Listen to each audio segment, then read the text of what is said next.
Hello दोस्तों, हमारी आज की इस कहानी का नाम है स्कूटी। प्रिया संपन्न परिवार की शहर में पली बड़ी लड़की थी। प्रिया की शादी छोटे शहर में हुई थी, जहां आज भी घर की बहुओं को घूंघट में रहना पड़ता था। ऐसे तो प्रिया का ससुराल भी संपन्न था, लेकिन छोटे शहर में आज भी लोगों की सोच संकीर्ण है। वह घूंघट में रहने का रिवाज आज भी चलता है। अतः प्रिया को भी घर में बड़े बुजुर्गों और रिश्तेदारों के सामने घूंघट करना पड़ता था।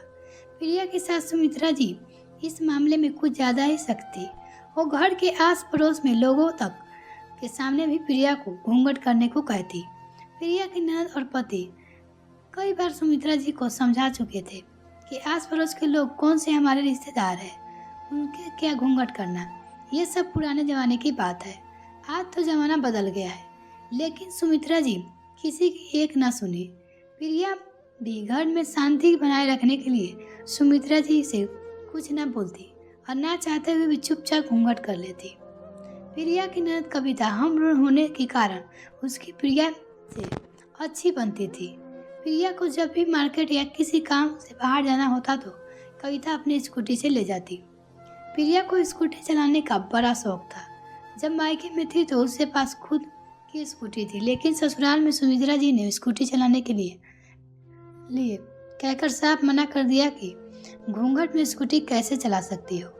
फिर भी ननद भाभी जब भी बाहर जाती तो कविता कहती, भाभी यह कौन सा मम्मी देख रही है, तो यहाँ काहे की घूंघट, ये लो चाबी और अब गाड़ी आप चलाओ, मैं तो पीछे बैठूंगी। प्रिया की भी तो मन मुराद पूरी हो गई थी। इस तरह अक्सर मोहल्ले के बाहर आकर प्रिया स्कूटी चलाना अपना शौक कर लेती। पर यह चोरी चोरी का शौक कब तक छिपे रह सकता है। एक बार कविता के चचेरे भाई जो प्रिया के रिश्ते में जेठ लगते थे, उन्होंने प्रिया को स्कूटी चलाते हुए देख लिया।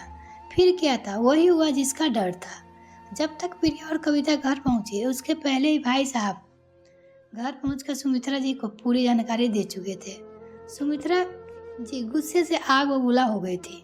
भाई साहब के जाते ही सुमित्रा जी ने कविता के गाल पर जोरदार थप्पड़ जड़ दिया। ये देखकर प्रिया थर थर कांपने लगी। मैंने मना किया था ना, प्रिया यहाँ स्कूटी नहीं चला सकती। फिर तुमने उसे अपनी गाड़ी क्यों चलाने दी? और प्रिया तुमने तो हमारी नाक ही कटवा दी। कम से कम हमारी इज्जत का तो ख्याल किया होता। ये तुम्हारा मायका नहीं है जो खुलेआम सबके सामने गाड़ी और अपना मुंह दिखाती फिरो। सुमित्रा जी गुस्से से भी बोल जा रही थी। प्रिया और कविता दोनों चुपचाप सुन रही थी। सबसे ज़्यादा बुरा प्रिया को लग रहा था कि उसकी वजह से सुमित्रा जी कविता को थप्पड़ मार दिया। प्रिया ने कई बार सुमित्रा जी से माफी मांगी, पर वह बिना कुछ कहे अपने कमरे में चली गई। उसके बाद से प्रिया का घर से बाहर जाना बंद हो गया। अगर प्रिया को कुछ काम होता तो पति रमेश या कविता से बोलकर मंगा लेती। एक दिन सुमित्रा जी की अचानक तबीयत खराब हो गई। ठीक से कुछ बोल भी नहीं पा रही थी। प्रिया घबरा गई। उसने जल्दी जल्दी रमेश को फोन लगाया और उसका फोन बंद आ रहा था। कविता दूसरे शहर में अपनी सहेली की शादी में गई हुई थी। घर में प्रिया और सुमित्रा जी के अलावा कोई नहीं था। प्रिया को कुछ समझ नहीं आ रहा था कि क्या करे। सुमित्रा जी की हालत और बिगड़ती जा रही थी। उसने किसी तरह सुमित्रा जी को अपने पीछे बैठाया और कविता की स्कूटी से उन्हें हॉस्पिटल ले गई। मोहल्ले वाले मदद करने के बजाय घूर घूर कर प्रिया को स्कूटी से सुमित्रा जी को ले जाते हुए देखते रहे। डॉक्टर ने सुमित्रा जी की हालत देखते हुए उन्होंने आईसीयू में भर्ती कर लिया।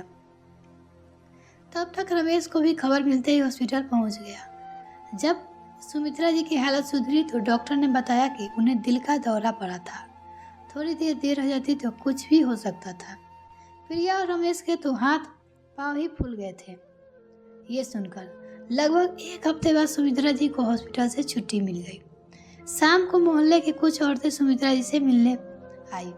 हाल चाल पूछने के बाद उन्होंने सुमित्रा जी के कान भरने शुरू कर दिए कि कैसी प्रिया बेशर्म है, स्कूटी चलाते हुए थी और हम लोगों को देखकर घूंघट भी नहीं किया। सुमित्रा जी उनके सामने ही प्रिया को आवाज दी।